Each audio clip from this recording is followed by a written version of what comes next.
Good evening and Ya Alimadat. My name is Anushka and it is my honor to welcome you to yet another installment of Summer Reflections. I hope you have all had a great week getting back into your schedules. Although summer vacations may be over, we'll be holding on to summer just a little longer, at least until the equinox.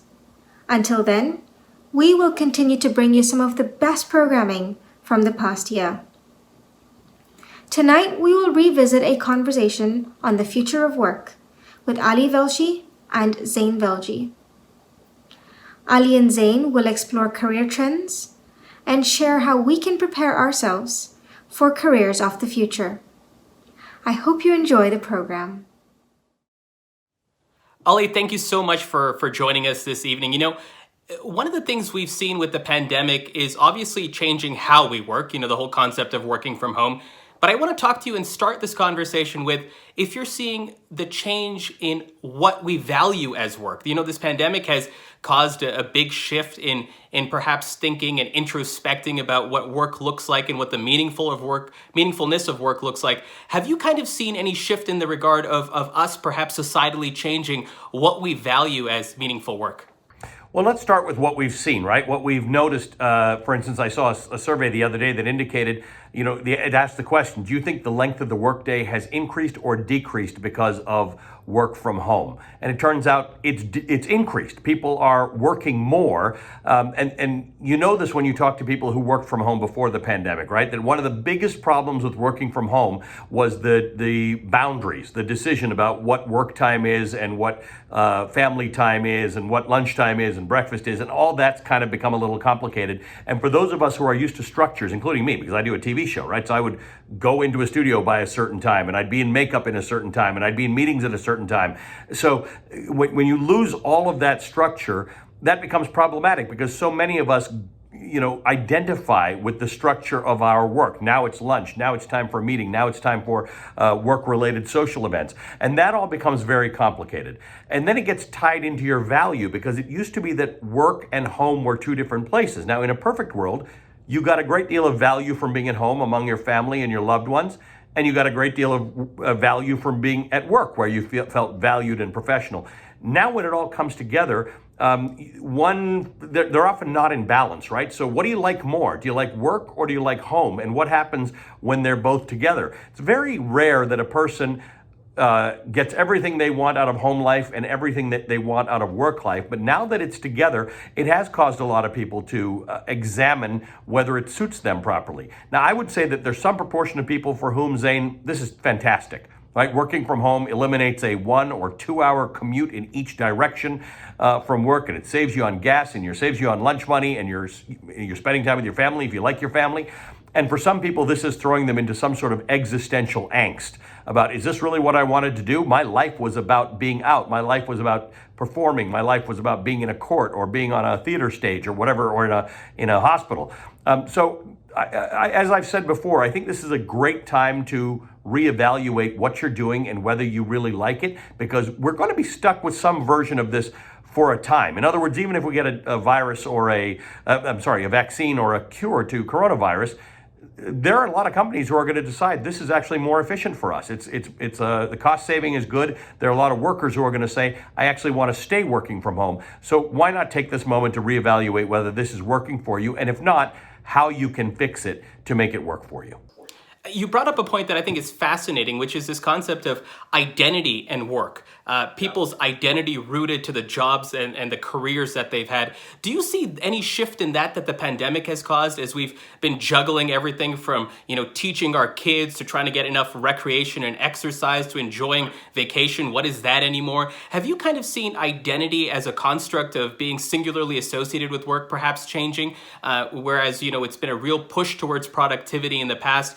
Are we seeing anything new, or could we be seeing a new identity matrix with what work looks like going forward?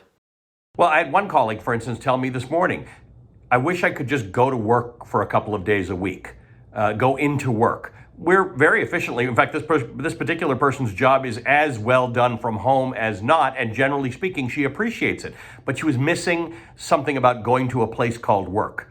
and being around people who you know as workers, number one. Number two, there are a lot of things that we are realizing about the value of our work or other people's. Any parent of any child, particularly a young child, who was home with their child, understands the value of teachers in a way that they have never before, right? So all of a sudden, you're not going to think about all these teachers complaining about how they don't get paid enough. Now that becomes very real for you. You are also very conscious, if you're working from home, about all the people who don't have a choice about working from home, all the service providers that still come to your house, the delivery people who still come to your house. So I almost think we're developing a sense of other people's identities and respect for the work that others do. But as for yourself, I think it's important to understand there's a healthiness about having a strong identity linked to your work. But I found this after being at CNN for many years. I was there for 12 or 13 years. And when I left, I thought to myself, wow, for a very large portion of my working life, I only knew myself as a CNN reporter and anchor. What happens when that ends? And it's not unhealthy, or it's not healthy for you to not be able to separate yourself from the trappings of what you call work. It's a good, healthy exercise to be able to say, I can be productive, and I can still be what I describe myself as being from home. And I think in a tricky economy in which jobs are being lost and unemployment is higher than it normally is, I think one should always be able to say, I am who I am, irrespective of my job or my job title or the office I have or the company for which I work. And I think that is probably the better part of the growth here, to say, I'm more me now than I ever was. I'm in my home more. I'm with my family more. I don't put on a facade to go to leave work and go out to work in the same way that I did before. So who am I, and what do I want to make this life more fulfilling? So I think I think of this as far more opportunity than disadvantage. Notwithstanding, there are actually people who cannot work from home. There are people who are still not able to make ends meet. There are people who are still getting laid off. So I don't want to paint this as some sort of panacea. I'm saying if you have the privilege of continuing to work, but are working from home or mostly from home, use that to your advantage. I think that's such an interesting point there, Ali, because, as much as work has been about productivity, there's been almost for certain classes of people, a performative aspect to work, right? The external broadcasting that you're working, that you're being productive, that you're adding societal value. And so let's talk about that in the context of this catch-all term, this concept of the future of work. And, prior to this pandemic, we would have probably classified the future of work perhaps singularly rooted in the automation and the future of technology. Right. We've kind of now had perhaps a little bit more texture added to that. So from your perspective, what would you classify the future of work as being almost in a post-pandemic or in a pandemic reality? What does the future of work mean to you? So this is a really good point that you bring up, because I've done a lot of studying and going to conferences about the future of work, and almost exclusively it's about robotics and automation and AI, things like that. It's about the ways in which repetitive aspects of your job will be taken over by the machine. That's actually not going to change. That's still going to happen. But now we are, for the first time in 30, 40, 50 years, actually rethinking what work looks like. So what we've had over the last 15 years or so is this sense of, wow, we can really grind people down. We can be abusive in our work environments. People can work too many hours. And we're not just talking about blue-collar work, we're talking about white-collar work. Interns who, work until midnight every night and come in at 7 o'clock the next morning. Now we are realizing that the shift here is in productivity, not based on rules that you establish to gain that productivity, right? So when somebody comes into your office, you have them for 8 hours. So you can dictate how they behave. There are a lot of Wall Street firms, for instance, or Bloomberg, where they give you free food. They will cater at your every meal, and there'll be you walk out to a common area and there's nothing but food. The design is so that you don't leave the building. Right? You stay here and work as much as you can, take food back to your desk. You get free food at Goldman Sachs, but you got to eat it at your desk. So now we're realizing you can't control how people eat. You can't control when they eat. You don't really know all these things about them. You just need them to be productive. And maybe what we're learning is that different people have different ways of being productive. That sometimes it's not about controlling where they eat and how they eat and what time they start and what time they end. Lo and behold, working from home has resulted in longer work hours and greater productivity without having to house people in your high-paid rental office buildings. So I think everybody's rethinking this whole thing, that what value can you provide to your workers to allow them to be as productive as you'd like them to be. And I think this is a natural outcropping of a world in which we started thinking about how do we make it better for workers? How do we actually make them more comfortable about their work environments? And I think the net gain is generally there. There is a net loss in socialization. There's a net loss, for instance, with people who have a difficult family life or a troubled marriage or tensions at home. Work was the 8 to 10 to 12 hour a day escape from that. Work was some normalcy. Work for some people was the only exercise they got. Work was being out there in our global village on the subway or in the car or in the parking lot and seeing people. Work was going out and trying different foods for lunch. So we have to make sure that in our work from home world, we don't become isolated and weird. But generally speaking, you can set up your home office the way you want it to be. You need very little. We have a phone here and a lamp that exists. I haven't purchased anything new to work from home, and yet I'm doing it effectively. So these are the things we have to think about. What are going to be the benefits of this, and how do you deal with the things that are not beneficial to you? We have seen some instances of increases in depression, in suicidal thoughts, in family tensions, in spousal abuse. So we have to remember, how do you get connected to the world? Remember, if you were having any of these problems, sometimes your workplace caught it. Sometimes you had a counselor or you had friends at the workplace or policies where your manager would check in on you and caught it. And you would do the same thing if you were a business owner or a business manager. So we're going to have to study how work from home becomes as beneficial and as fruitful. But the early indications are, for those who are able to work from home, it's actually potentially more fruitful and more productive than the work we've been in. You know, I want to get into the conversation about robotics and automation in a second here, but you brought up something that I think we should go down that rabbit hole for a second, which is this concept of perhaps workers in this strange way in this post-pandemic world now having the ability to kind of shape their lives around work, almost this harmonization of work into their lives. If I ask you to kind of put your prognostication hat on, do you feel like that is going to be one of the most prevalent upsides or opportunities of this situation, where workers will have the ability to kind of mold what work looks like for them and right size it to their life? Yeah, we were going that way, right? With the gig economy and with millennials and Gen Z who didn't really subscribe to this whole 1950s-esque office-style work with a weird hierarchy that didn't make sense to them. Some of my youngest colleagues are sort of wondering how we all came around to these structures where you come in at this level, even if, they're smarter than we all are and they did better in school. So this breaks down some hierarchy. It gives you some sense of control. You can now work for a really traditional, old-fashioned company and feel like you're a gig worker, which if you're 20, 25, 30, it's kind of cool, right? That's kind of the way you worked. You had your laptop and you worked from wherever you were. So the working world has now moved toward what a lot of the young people, who account for a third of our society, really our working economy, think that work should be like. There are a lot of young people for whom this is not a weird adjustment. This is how they saw life going. It's a natural extension in some cases from school or from university into the work life. So I actually think that the pandemic has forced us to deal with what the newest and youngest and sometimes best performing of us already thought was a better way to work. There were all sorts of reasons why companies didn't go to work from home. We've struggled with it for 10 years. Tech companies said work from home, then they said we're not working from home. Look at the opportunities that are open to people who can't afford to live close to work in high-rent cities, or for couples who have jobs in different cities, or for young people who have an aged parent who they want to take care of, or for mothers with children. In societies where certainly in America, we don't deal with childcare as well as they do in Canada. So for all of these groups, working from home is a remarkable advantage. It's a remarkable gain. Again, we always have to keep in mind, generally speaking, for the least among us and the lowest wage earners, service jobs, which are prevalent in our society, do not allow for this. But for those that do, this is a big gain. There's a job that a woman with a small child couldn't have taken that now she can take or do because of work from home.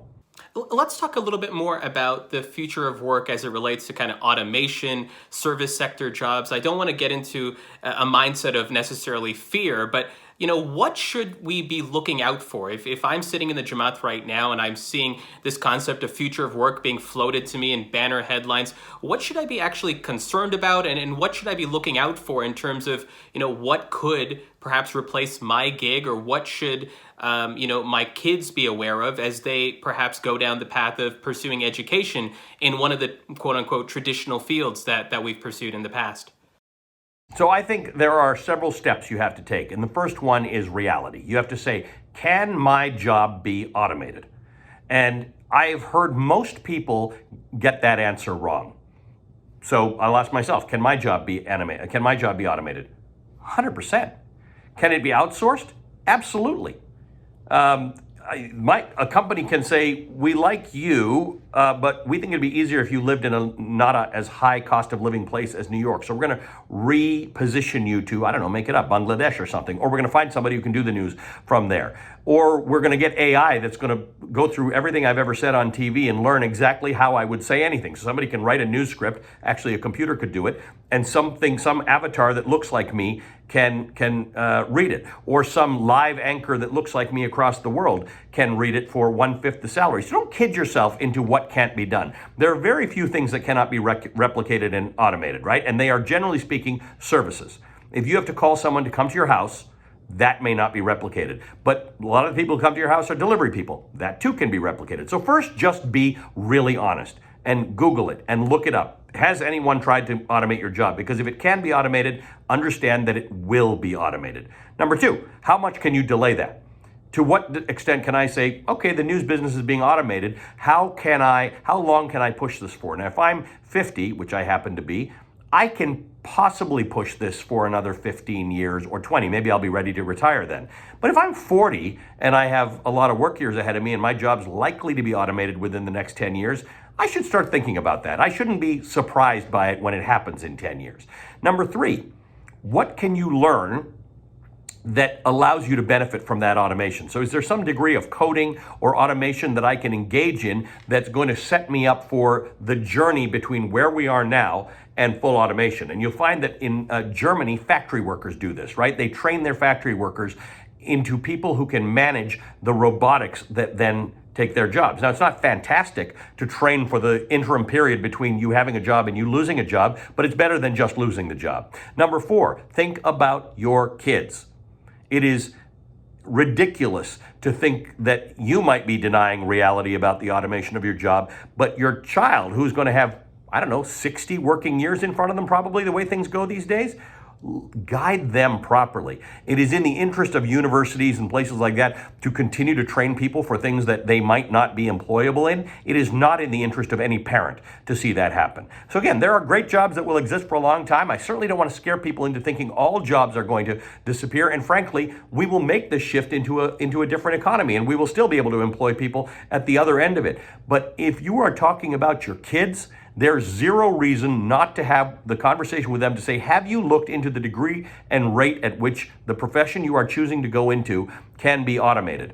And the role that AI will play. For some people, it may not change. If you're a doctor or you're a surgeon, there's still going to be surgery. It's going to be robotics-assisted surgery. And some of your training can be assisted by robotics. You can still be a surgeon, but don't put blinders on about the fact that we can automate almost everything. The machine and the human brain are going to come together in a way that a lot of people are not foreseeing. And I think we have to be very honest with ourselves about that.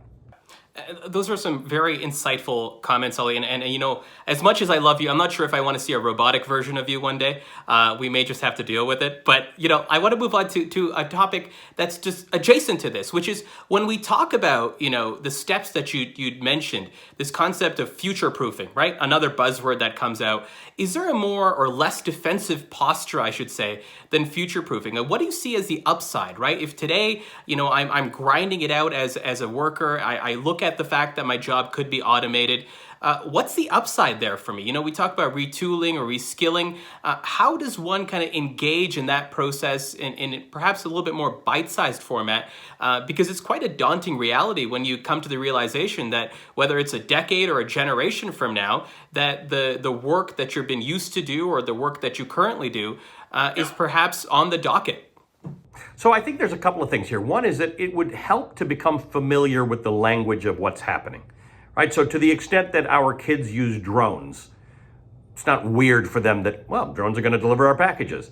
To the extent that we use artificial intelligence in our daily lives, we become familiar with it, whether it's home automation or the devices we use, you start to become familiar with it, and the future doesn't feel like as much of a threat to you, right? Number one, be familiar with it. Number two, it's kind of exciting. Once we get to the other side of it, it'll be really exciting. It's the transitions that are always hard. It was the same thing during the Industrial Revolution. The transition is always difficult, but the other side's exciting. So the more you can excite yourself about it by reading about it, by watching it, by talking to people, by listening to TED Talks, you can imagine that there is a world on the other side of this that's going to be really neat for your kids and to some degree for you.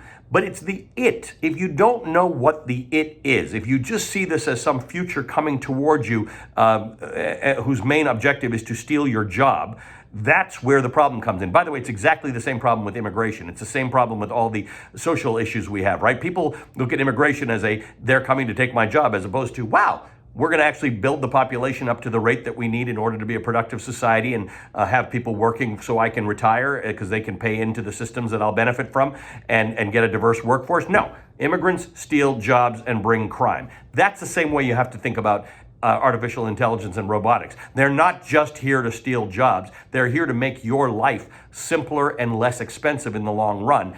Where do you fit into the whole spectrum? That's the issue. Where many of us live at a time of change is at one end of the spectrum, and then the stuff happens to us. Don't be a victim of it. Know that it's coming and know how to ride that wave. There may be great ways to ride that wave. There may be bits of continuing education you can do. There may be real full retooling that you can do. But future-proofing is something you can, generally speaking, do. Where you have a problem is when you're geographically bound to a place that is going to be hit heavily by the future. So this is what we saw in manufacturing areas in Canada and the United States. In Canada, they tend to be more diverse. Manufacturing areas are adjacent to well-diversified places. In the United States, there's city after city after city in towns where there's steel mills or coal plants or car manufacturing. So it got decimated. The modern equivalent of that is oil places. So if you're in Calgary or you're in Houston, you do have to think about the fact that as the world turns, what will happen to you? And you have to make sure that you're well diversified. Maybe everybody in your family shouldn't be there, or maybe everybody in your family shouldn't be in the same profession or tied to the same industry. That's the larger part about future-proofing. But it's the future. It's going to come to us, and lots of great things are going to come with it, including better health and better health care. So it's not all bad. You know, as much as members of our Jamat might be on the standpoint of being workers in our economy, you know, having some of this come to them, wanting to understand how they may grapple with it, we're also kind of fortunate as a community to have many people who are perhaps going to be shaping what the future of work looks like, whether that's, you know, being executives at large office towers or whether it's in the confines of their small business. So, you know, as we are perhaps shaping the future of work, perhaps taking what we see and incorporating it in our own businesses or in the processes that we have control of, how would you apply kind of an equity lens, Ali? Because I know this has been something you've talked about quite a bit, which is we talk about, you know, society really being the definition of what we do for our most vulnerable, not for those at the top. How do we ensure that we apply that equity lens as it relates to this future of work concept going forward? So this is a really important one because it's so weird. When we see these futuristic things, they come up as companies and they get onto the stock market. We value them at the highest levels, right? We value technology really well in society, but we don't talk about the dirty little secrets of automation and robotics. And the reason I think that's important is because right now we don't talk about the least among us anyway. So what the pandemic has done is it has shown us that I can work from home. But there are a lot of people who can't work from home. They don't have jobs that allow that. They have kept working. And some of those people live in multi-generational homes without the ability to be in a 6,000-foot multi-generational home. It might be a 3-bedroom apartment, in which case things like COVID can spread more quickly. Or they have underlying health conditions, which happens when your life is associated with poverty. This COVID has laid bare the degree to which, you know, everybody says the virus knows no borders and it knows no this and it knows no that. You know what it knows? It knows the difference between prosperity and poverty. And if you're poor, it hits you. And so the lesson from this thing is everything hits you harder if you're poor. Every flu hits you harder. Every hurricane hits you harder. Every recession hits you harder. And if you go into these things in good financial shape, you come out running. If you go into them stumbling economically, it can flatten you out and take a long time to recover from. And that's not your fault. That's society's fault. So as we are looking at another major change to the way we work, which is it's big, it's as big or bigger than the Industrial Revolution, the way automation and AI and robotics will change our world. As we look at that, understand that it's nobody's fault that it's happening. What do we do to make this a more equitable society? And there are lots of really good solutions around that. They involve, generally speaking, strengthening the social safety net, which may not be your job from day to day, but do remember it when you're casting a ballot.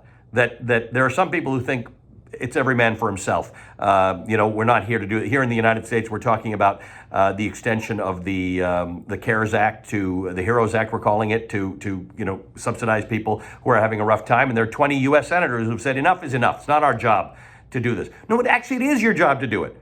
Through no fault of their own. There are a whole lot of people who are about to lose their apartments or their homes and their unemployment benefits.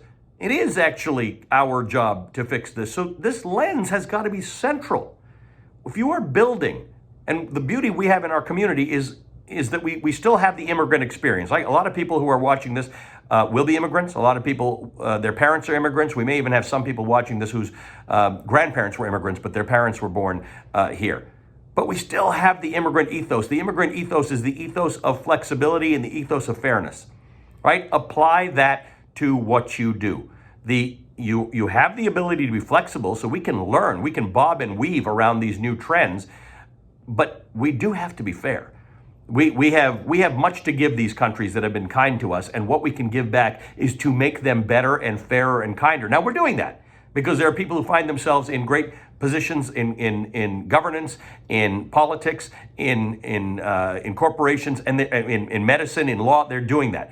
But that is the thing we have to keep in front of us. What this virus has done is shown us that our societies that we think are fair are fundamentally unfair in a way we didn't even recognize. It lets viruses kill the least among us. We need to change that. Ali, you brought this up, which is the policy instrumentation. I'd be remiss to not ask you, now that I have you here with this discussion, do you fear that this conversation of future of work, perhaps in both of our countries, might become politicized? We're seeing the increased tribalization of certain things. Even mask wearing has become a political issue in both of our countries. Do you feel like the future of work and the meaningfulness of that, especially through that equity lens we're just talking about, has potentially the ability to become politicized in our countries? Sure, it will. Look, work changes always get politicized because there's such an opportunity to go to people who are working in the fields that are going to change and warn them that this is going to be really bad. So if you elect me, I will hold that off. I will do everything I can to make sure your industry does not become computerized or automated, and that AI doesn't come in so that you can keep your job.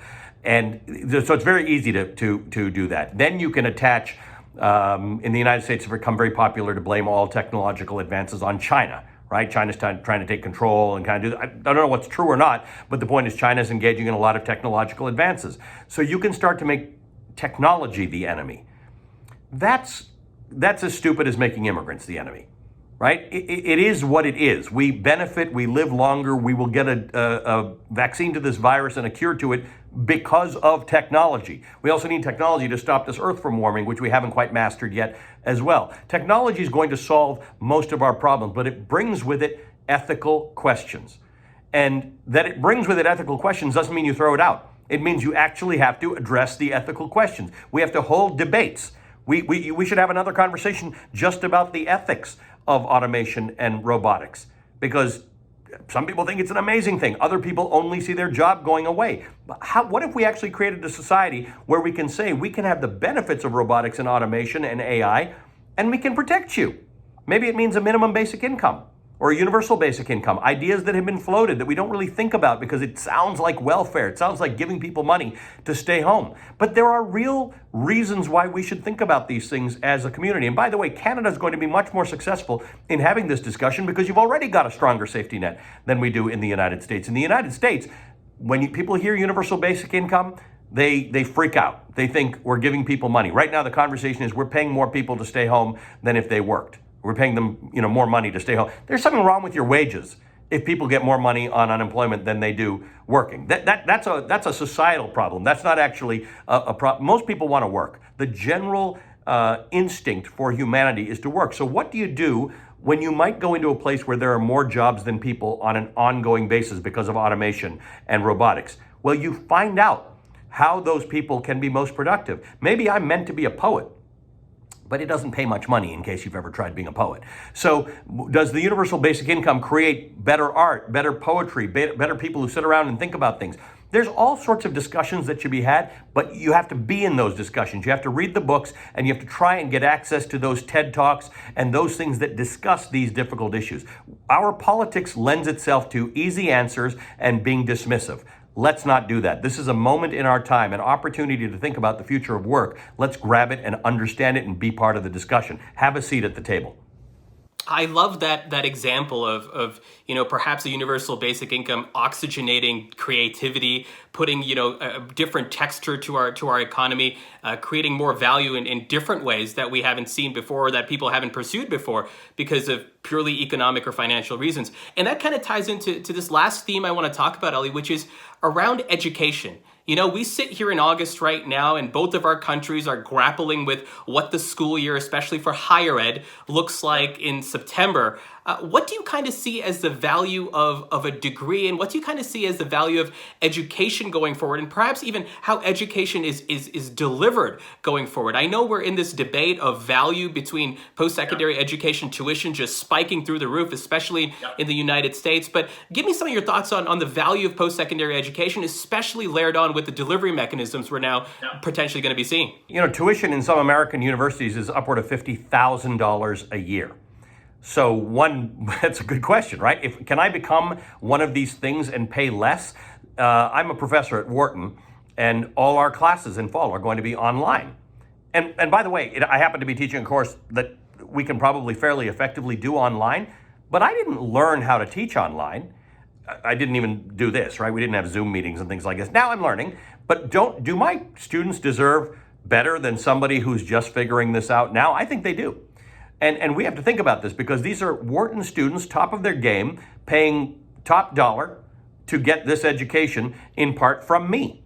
And we have to learn how to be excellent at this. And we are figuring out, first of all, just to keep people safe, but we're figuring out what things can students learn that can be done effectively online. And I'm actually quite confident that the course I can teach can be done online. But what are we doing about nurses and doctors and engineers? Obviously, some of it can be done online, but we haven't figured this out. It's a really, really crucial discussion to have because this is one of those things like work from home that once we make the switch, consider the accessibility that we will achieve when we've switched over to effective online learning at major universities. We had these MOOCs and things like that, courses that people could take, but it tended to not be for people who were pursuing something professionally. There were very specialized places where you could study online. What if, from an economic perspective, everything is open to everybody? So Wharton actually takes not just the best students who can apply to Wharton, but the best students anywhere because it's online. That opens it up for universities around the world. It opens it up for students around the world who might be living somewhere else in the world, would really like to go to Wharton, but they can't get their papers because it's hard to get into America, and they can't afford it, and culturally it's too much of a shift. This is remarkable.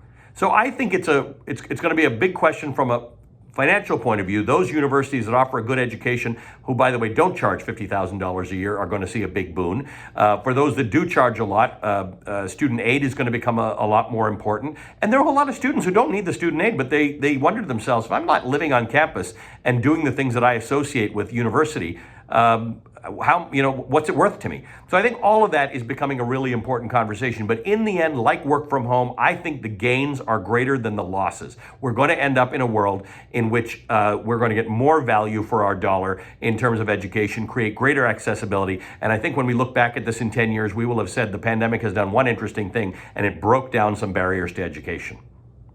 When we talk about education, the other aspect is what you study.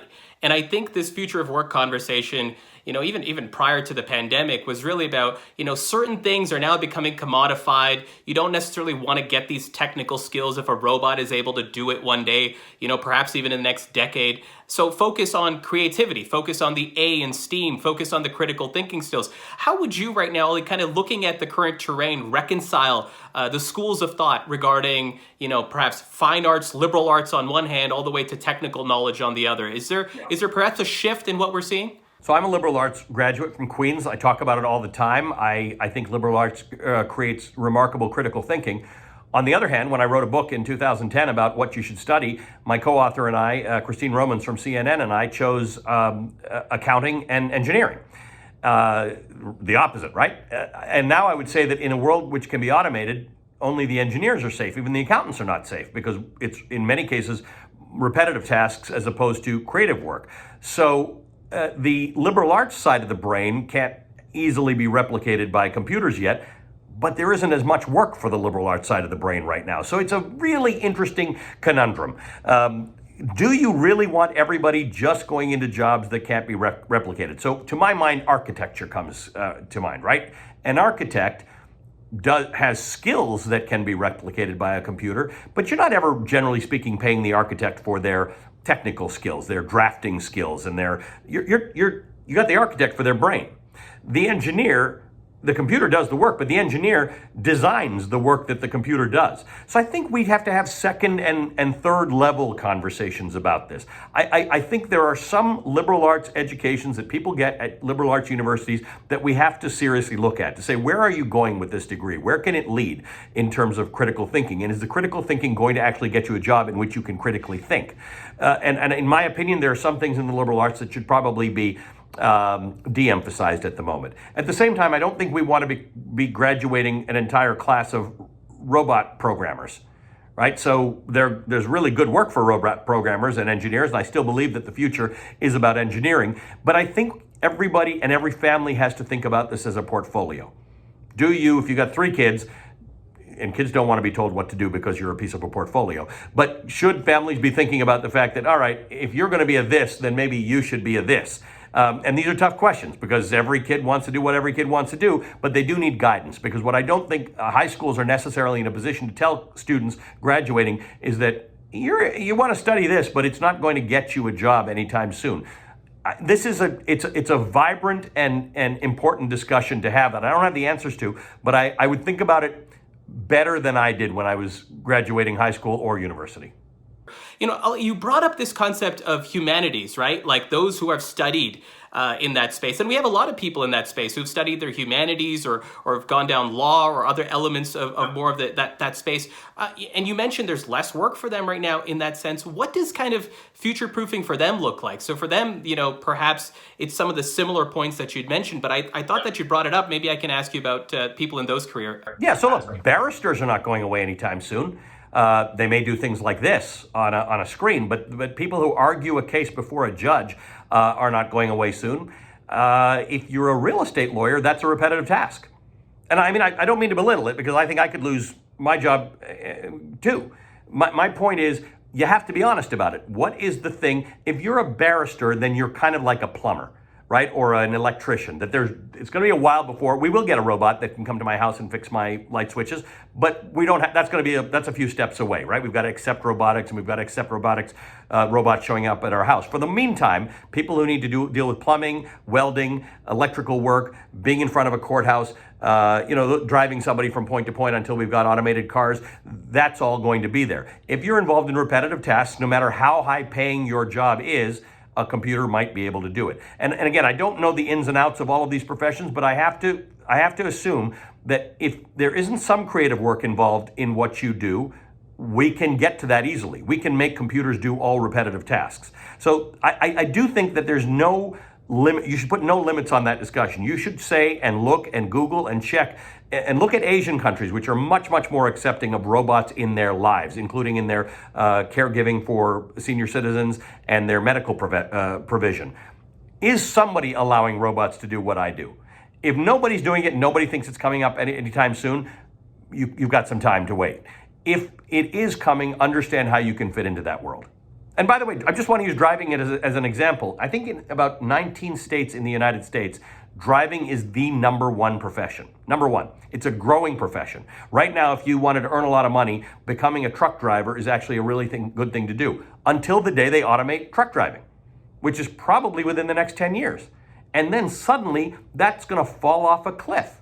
How do you think about that? Maybe if I got 10 years to work, it's a great profession. If I have 50 years to work, driving's probably not a good idea. Yeah, I sit here in Alberta where people are constantly shocked that the number one job for a male in this province is truck driver, right? So we have those similarities across those borders. When you mention driving, perhaps let me pick up on this thread too, which is the gig economy, right? When we talk about young people coming out of school, when we talk about their future prospects, there's been a couple of things floated to them as part of our new vernacular of work, and there's the gig economy, and then there's this concept of the side hustle, that you do your main thing, but everyone's trying to you're actually got a bigger thing going because you're going to let this other thing on the side just erupt and become your next thing. And part of it's kind of this fetishization of entrepreneurship in some ways, at least how I look at it. But I'm curious to get your thoughts on those two things, and frankly, what your advice to young people would be around both of those, both the gig economy as we see it presented today, and then this concept of the side hustle that has also been kind of put into our zeitgeist. So this is a great topic because the gig economy and the side hustle sound very empowering, right? I can control my hours. I'm my own boss. It is a little bit of entrepreneurship. The other way to look at this is the gig economy means no full-time work, and the side hustle is your second job. So we have unemployment in the United States before the pandemic. We're not counting the current unemployment because it's all warped. But before the pandemic, we were down to below 4% unemployment in the United States. So many people had two jobs because they needed two jobs because they were earning $7.25 in each of them. You need about 15 bucks an hour to earn a minimum wage in America. So you needed two full-time jobs to earn the same thing that you should be earning to afford your lifestyle. So is that a gig economy? Is that a side hustle, or is that two jobs? So we need to think about this in both ways. The perfect marriage of a gig economy or a side hustle is one in which you have got control over things. You like working at odd hours, so you can be an Uber driver, so you can control when you work, and you like it, and you're earning enough money. But you've seen the wages for drivers continually come down. And then you need health care. Now, again, this is less of an issue in Canada than it is in the United States, because in the United States, if you take one of these side hustles that doesn't have benefits, you don't get health care. You get sick, you got big problems. If you had health care like you do in Canada, these things become a little more flexible. So on a lot of levels, I've seen people be able to take jobs that they otherwise couldn't do or couldn't work because of the constraints of their care needs, or their children or parents, or their health needs, or whatever it is, or where what hours their spouse works.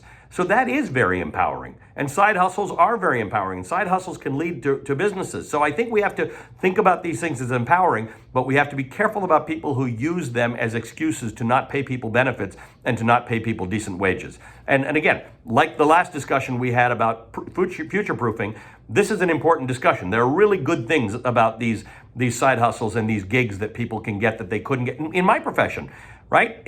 When I graduated, when I was 20, whatever I was, early 20s, if I didn't work for a major newspaper, a radio station, TV station, or a magazine, I didn't work. There was no journalism to be had. Now, everybody I know has a blog or a podcast or something like. It's amazing, right? That's a side hustle that actually allows you to participate in your profession. So I think that they can be both good and bad, but people have to get a real handle over what part of it is good for them and what part of it can be abusive to them. Ali, final thing I wanted to just offer you the floor again. We've covered a lot in this conversation. Thank you so much for your time. Is there anything you want to leave the Jamat with in this conversation? You've made a lot of poignant points, but is there any sort of headline or any sort of closing thoughts you may have? Yeah, I have two thoughts about this. One is that we're living through tough times. A lot of them are tougher here in the United States than in Canada because we've got this parallel social justice movement, which has obviously Canada has experienced as well. Canada is in a much better place than the United States is with respect to these social justice issues, but we are all learning about them, right? Me Too is relevant in Canada. Black Lives Matter and the underlying concerns are relevant in Canada. And I think in 20 years, when people say, what did you do in 2020? You want to be able to say you did something. You can change the future of the world right now. And I think we are at this pivotal moment where we shouldn't sit it out. And change is upon us. Point two is that change is upon us.